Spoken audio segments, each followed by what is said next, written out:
Happy universe years and hours. This is Shailesh Shankar. आज का मैं वीडियो का अपना जो टॉपिक है खुशियाँ, खुश कैसे रहा जाए हमेशा के लिए, उसका ये दूसरा वीडियो है। मैंने पहले वाले वीडियो में एक सवाल आपको पूछा था कि हु आर यू, आप कौन है। तो you are the nature and you have to be like the nature, your nature should be like the nature, वो मैंने बताया। उसी का ये सेकंड पार्ट अभी मैं कंटिन्यू कर रहा हूँ। दूसरा क्वेश्चन अपने आप को क्या पूछना चाहिए,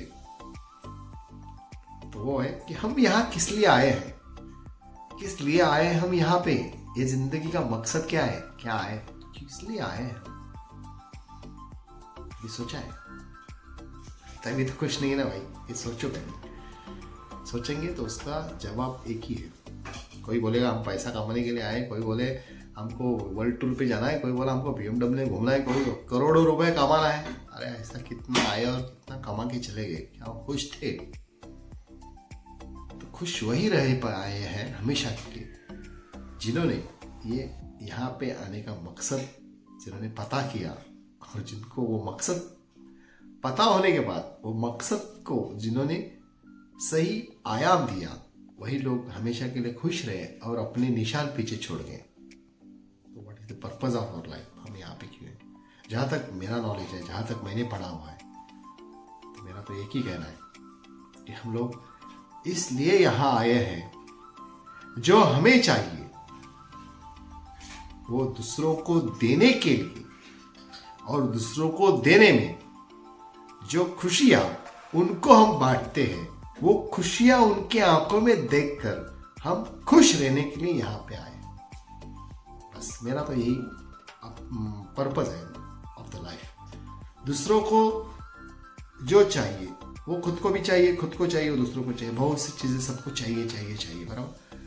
तो हम क्या करते हैं, हम अपना चाहत पूरा करने के लिए दूसरों का सोचते नहीं है, दूसरों को छीन के ही हम लोग खुश हो सकते हैं, ऐसा हमारा मेंटालिटी है। लेकिन देयर इज अबंडेंस। मैंने पहले वीडियो में बताया कि हम नेचर है, हम कुदरत है, तो कुदरत के पास क्या नहीं है?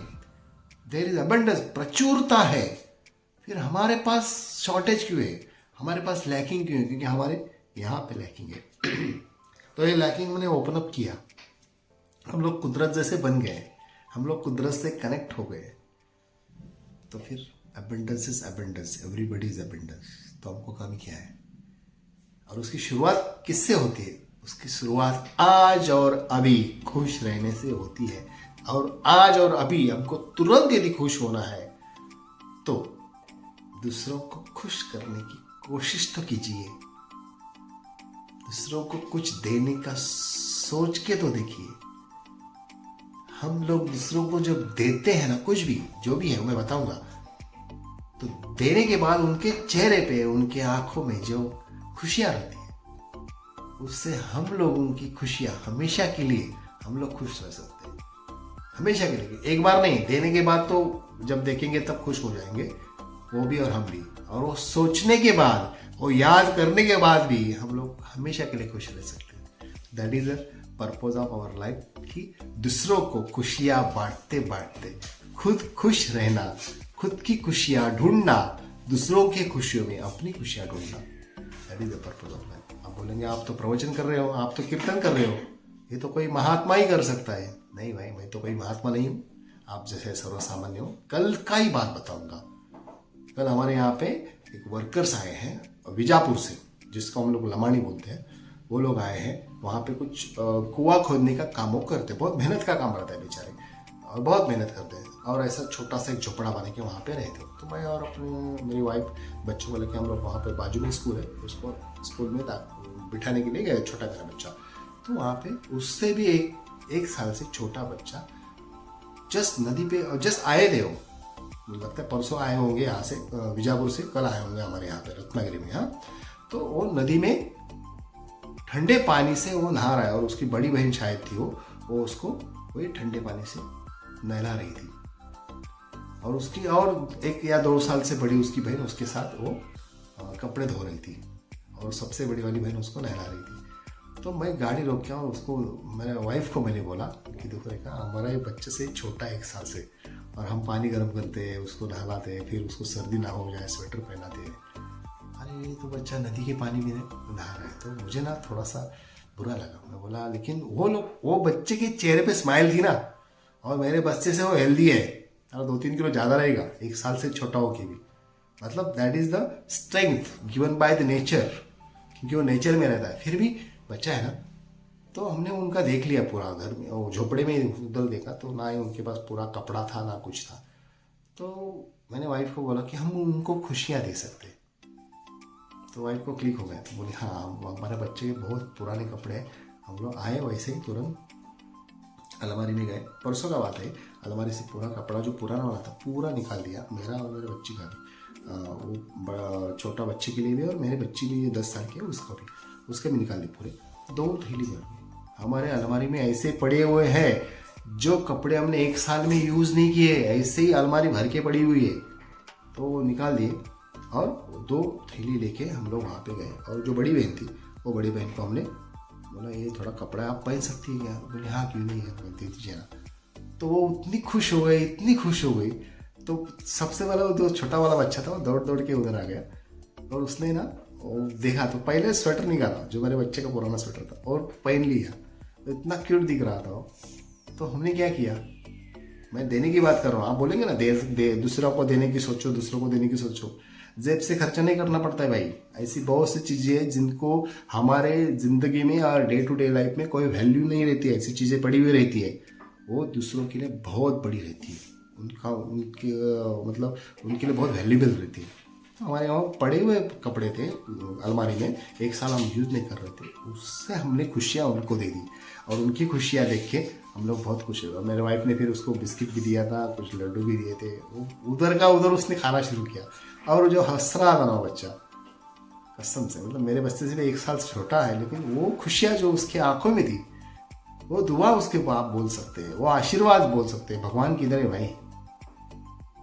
तो भगवान खुश हो गए ना, उस प्रसन्न हो गया ना, उसने आशीर्वाद तो दिए होंगे ना।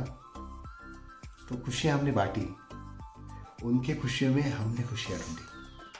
अभी याद भी करूँगा ना तो भी खुश हो जाता हूँ कि भाई यार उसको हमने कुछ तो खुशियाँ दे दी। पैसा कितना खर्चा हो गया?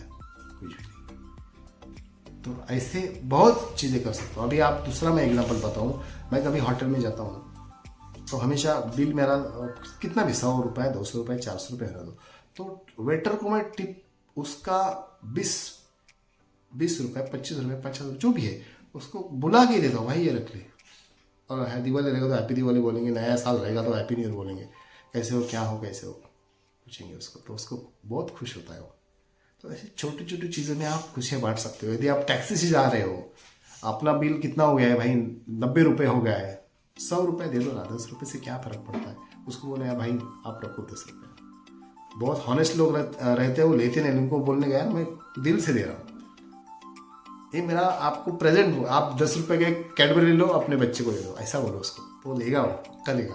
तो ऐसे छोटे छोटे 10-20 रुपये में भी आप खुशियाँ बांट सकते हो। बांटो, बांट के देखो यार, बहुत मज़ा आता है। That is the purpose of your life. खुश रहना है तो हमेशा सेकंड क्वेश्चन पूछते रहो, मैं क्यों आया हूँ यहाँ पे? What is the purpose of the my life? The purpose of your life is sharing the happiness with others and find your happiness with in that.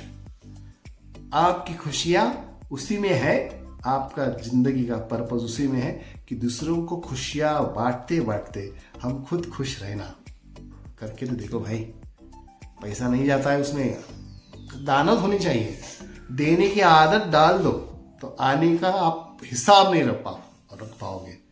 देने की आदत डाल दो, आने का आप हिसाब नहीं रख पाओगे। मैं खुद बोल रहा हूँ, मैं कोई बड़ा संत या साधु नहीं हूँ, लेकिन एक्सपीरियंस से बोल रहा हूँ। बहुत आता है, आप देने की सोचो तो सही, आने की आपकी अरेंजमेंट हो जाएगी, आपकी व्यवस्था हो जाएगी। That is the nature. तो आज का वीडियो मैं समाप्त करता हूँ। हम यहाँ पे क्यों आए हैं? दूसरों को खुशियाँ बांटते बांटते खुद खुश रहने के लिए हम यहाँ पे आए, और वो खुशियाँ बांटने में ज़्यादा पैसा या ज़्यादा समय नहीं दिया जाता, सिर्फ दिमाग लगाना चाहिए। और ऐसे आदमी को 10 रुपया दे दो जिसकी उसको वैल्यू 100 रुपये जैसी हो। मैं क्या बोल रहा हूँ, फिर से सोचिए आप, ऐसे आदमी को 10 रुपया दे दो जिसकी वैल्यू उसके लिए 100 रुपया हो, तो वो 10 रुपया उसको 100 जैसे हो जाता है और खुशियां 100 गुना बढ़ जाती है। मैं फिर से बताऊंगा, पड़े हुए कपड़े अलमारी में हैं जिसकी कोई वैल्यू नहीं, लेकिन वो हमने वो गरीब बच्चों को दे दिए, तो उनके लिए तो नए कपड़े से भी ज़्यादा है उसकी वैल्यू, क्योंकि वो ठंडी में है, वो प्रोटेक्शन कर रहा है उनको वो उसका बहुत बड़ा आधार हो गया। तो that is the purpose of the life. आप हमेशा ध्यान रखो। मैं फिर से रिवाइज करता हूँ। पहला क्वेश्चन था who are you, that is the nature, you are the nature and you should be, your nature should be like the nature. ये मेरा आंसर था। और आज का दूसरा सवाल है what is the purpose of your life, आपके जीने का मकसद क्या है। तो लोगों को खुशियां बांटते बांटते उसमें अपनी खुशियां ढूंढना, उसमें हम खुश रह सकते हैं, that is the purpose of your life. So आज के लिए इतना ही। मैं थर्ड क्वेश्चन लेके आया हूँ मेरे थर्ड वीडियो में और उसका आंसर आपको मिलेगा। आप हमेशा खुश रहेंगे, ये मेरा वादा है। सो आज के लिए इतना ही। Thank you very much. Happy universe, yours and ours. Thank you very much. Thank you. ये वीडियो को जरूर लाइक कीजिएगा, मेरे चैनल को सब्सक्राइब कीजिएगा। आपका प्यार बना रहे। Thank you very much.